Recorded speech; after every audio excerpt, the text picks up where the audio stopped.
episode number 9. I'm Christina, the wild card here at Simply Title, and today we're going to be talking about title requirements. Now, I don't know if you remember, but back in episode number 5, we spoke about the title commitment, what it is, and the different parts of it. Well, today we're going to dive into the section B1, where it gives us a list of requirements that we have to clear for title purposes, okay? So let's talk about some of the items that are on all files, right? Transferring of the deed. The deed has to go from the seller to the buyer. Depending on who's involved in the transaction, the title commitment will tell us exactly how that needs to be worded.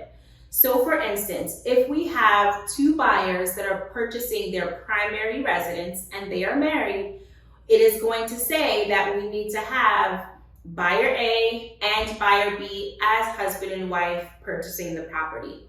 The same thing applies for the seller. If the sellers are married and this was their homestead property, the title commitment is going to say that we are required to have both sellers sign the deed conveying the property to the buyers. Now, for the purposes of a finance transaction, the mortgage is the same way, okay? So if we have 2 buyers that are purchasing a property and they are married and this is going to be their primary residence, we are going to need to ensure that both buyers sign the mortgage.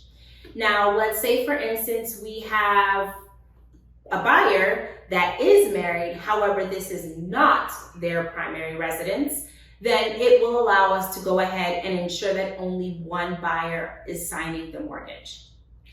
So let's talk a little bit about companies, LLCs and corporations. It is our responsibility to verify that the person conveying the property or purchasing the property has the authority to do so. What that means is any documentation that shows that this person is allowed to sign on behalf of the company or LLC needs to be presented to us, and we need to verify that information. Now, another section that it definitely talks about is collecting the insurance premiums. Now, it's not going to have a specific dollars figure on there. That is what we are for. However, we are responsible for ensuring that those premiums are collected for both the loan policy, if applicable, and the owner's policy. So to clear title, there are several things that may show up on the title commitment. One of the most common items is satisfaction of mortgage, a payoff. We need to make sure that we contact the lender who currently holds the mortgage to verify the amount that is owed on the mortgage. Once we receive that, then we collect those funds from the seller, remit it to the lender, and the satisfaction of mortgage is then recorded. Now, one of the things that we also have to make sure that we look into are HUD payoffs. I'm not sure if you're aware, however, there was a lot of COVID relief out there available to those who needed assistance while COVID was here.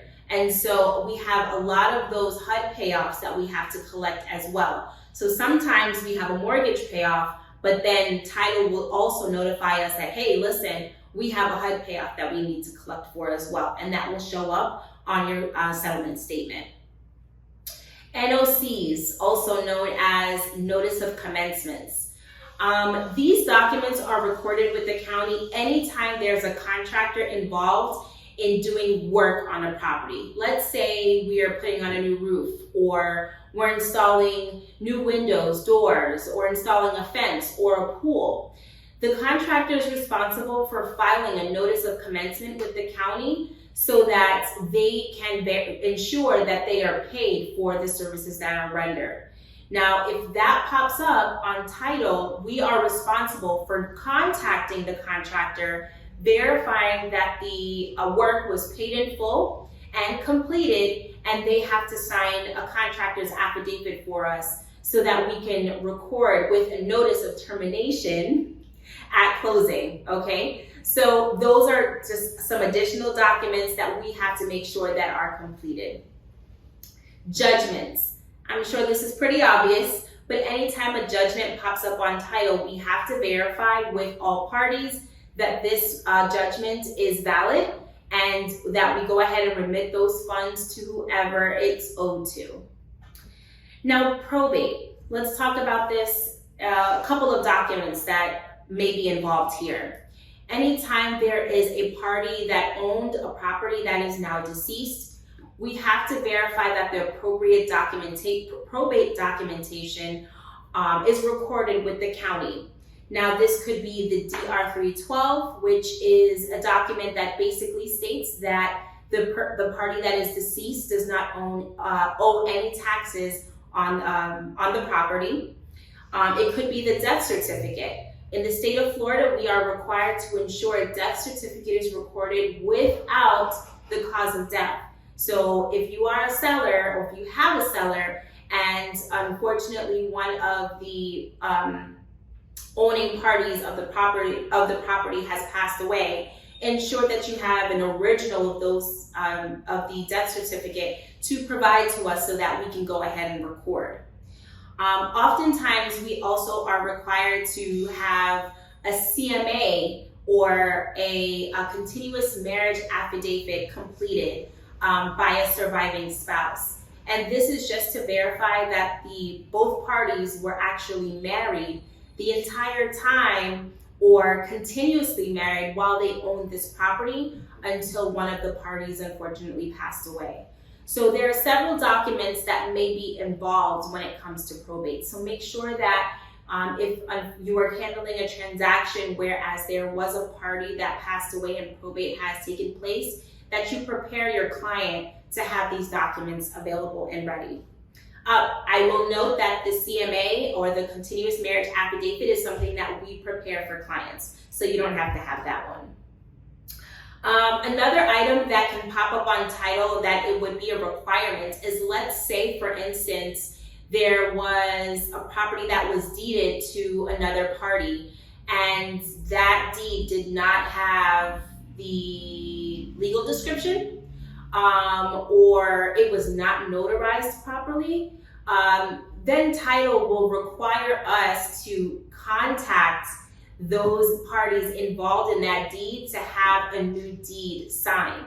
So that it's really important that if for any reason we need to contact a previous party, that everyone is aware, and we will go ahead and notify you of that fact as well.